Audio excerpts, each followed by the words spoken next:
В Олимпиаде участвуют всего 42 ученика из средних школ Наукатского района. Большинство участников приехали из отдаленных сел. Сегодня их всех объединяет стремление к знаниям и получение престижного титула победителя районной Олимпиады.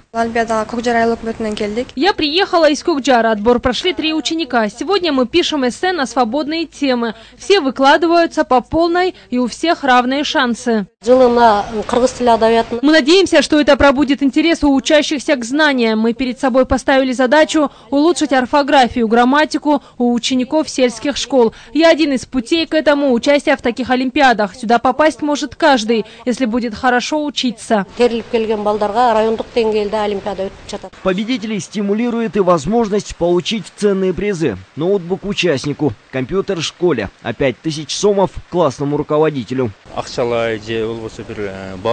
Я думаю, что это должно послужить отличным стимулом для ребят. Знание – это путь к успеху. Каждый отличник, который смог пройти 2 тура, может выиграть и ноутбук, и компьютер для школы. Напомню, что Олимпиада проводится ежегодно. В ближайшее время поучаствовать в подобных конкурсах смогут и учащиеся других районов. Так обещают организаторы. Алтынбек Талантбеков, Акжол Айбашев, Общественный, Первый канал, Наукатский район.